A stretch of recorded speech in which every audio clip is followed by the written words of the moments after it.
Bisitahin po natin mga kapobre ang ating gulay na mga tinanim natin nung nakaraang araw. Ayan po mga bagong tanim natin na mga gabi.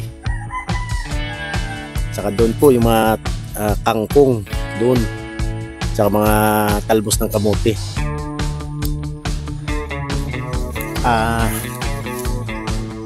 Ito na nga po pala ngayon yung ating pinagkakabalahan, yung munti nating taniman ng gulay. Saka mga saging. Nagtatanim po tayo dito ng saging, gulay, saka ng mga yung sa Bisaya po yung dagmay, yung sinasabi nilang dagmay. Bali sa hindi ko po alam sa Tagalog kung ano po yun. Ipapakita ko po yung ating munting pinagkakabalahan dito habang ganban pa po. Hindi pa po tayo pwede sa paghahunting.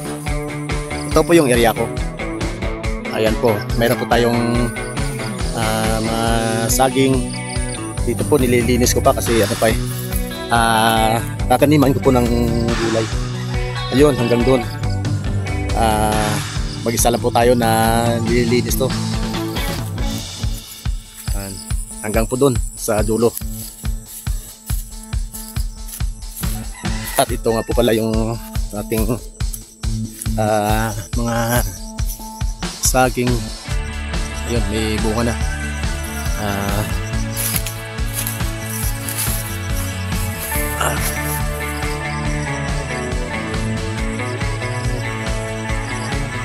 Kita sa video.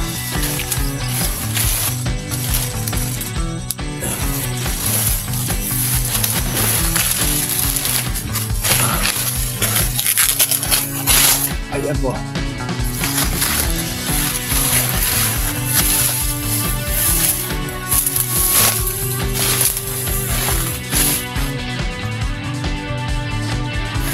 Ito po yung pinagkakabalahan natin araw-araw.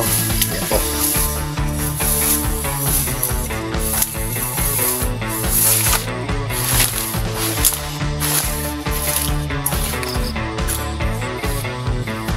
Dito po tayo namamalagi araw-araw.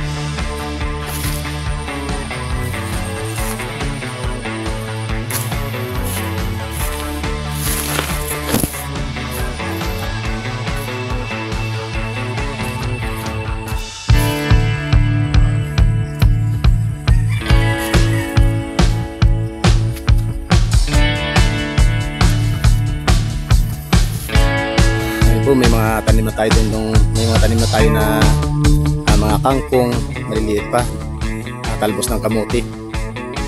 At dito tataniman pa po natin ng mga okra, patula, sitaw. Ayan po.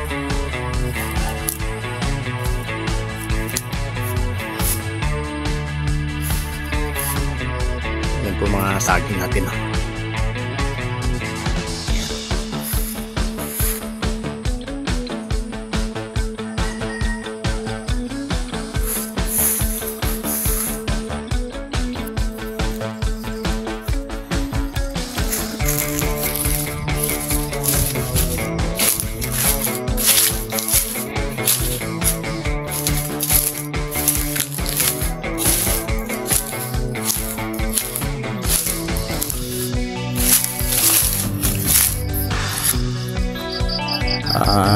Maliliit pa yung bunga ng langka natin.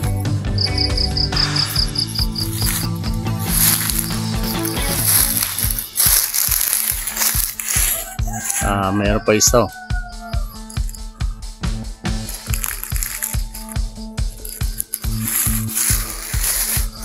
Ito pa, bunga ng langka. Walang bunga.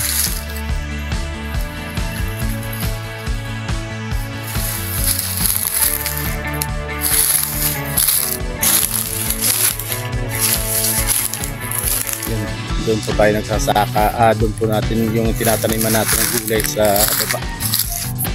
Ito.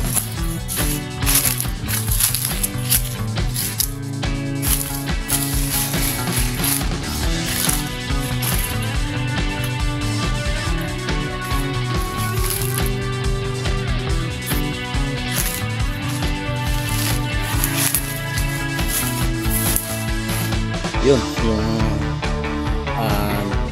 natataniman na po natin ng ng kangkong, yung sinasabi nilang sambuanga. Malalaking laman yan, saka matataas.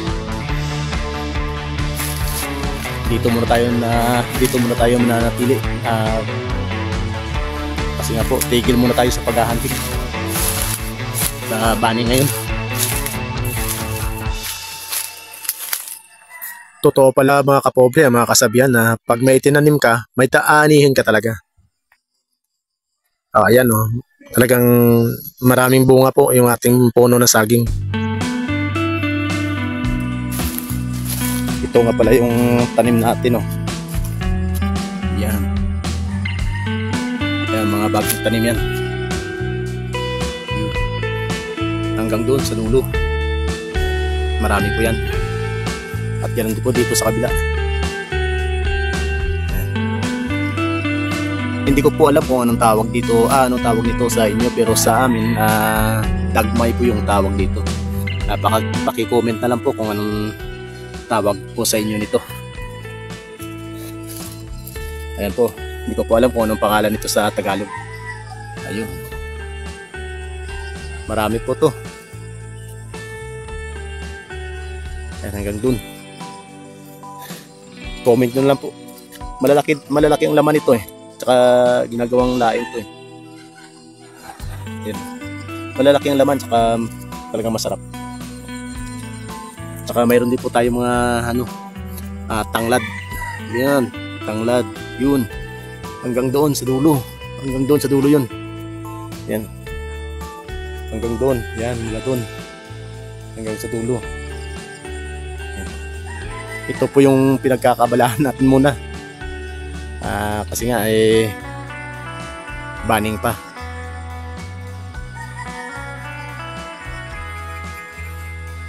Yan po yung mga kawayan ko. Yan. Diyan po kami nangunguha yung ginagawa naming bakod. At ito naman yung baon natin. Dito na yan. Mga produkto ko dito. Nung isang araw pa to nahinog na. Yan.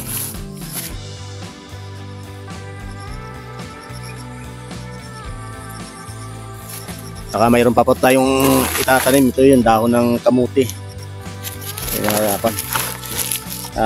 May mga laman. Naglalaman to ng mga kamuti. Yan.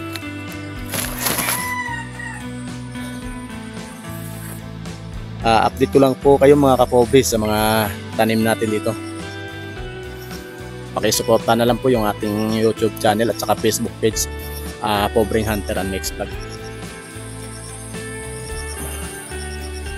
Time na po para umuwi kasi 5:29 na po. Malapit na po maggabi. Uli po, maraming salamat po at patuloy niyong pinapanood yung video ko. Sige po, uwi na po ako, bukas na ulit.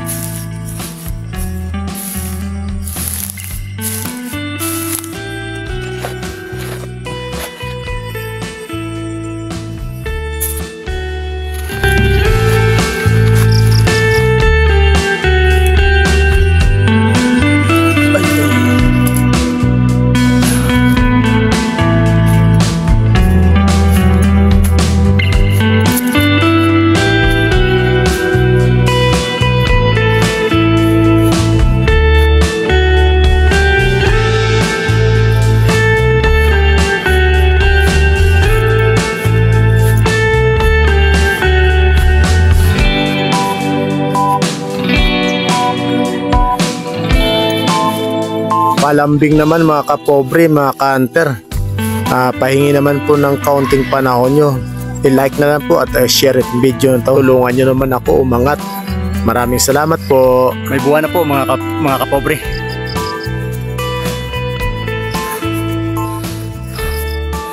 Parang ayaw kong umuwi. Ang sarap dito manirahan, ang sarap dito mamalagi kasi tahimik, walang pollution, walang ingay. Sarap ng simoy ng hangin. Sige po mga kapobre, sige po, babay na po. Hanggang sa muli ng ating pagbablog. Patuloy niyo po suportahan ng Pobreng Hunter and Mixed Bag YouTube channel po at saka yung Facebook page.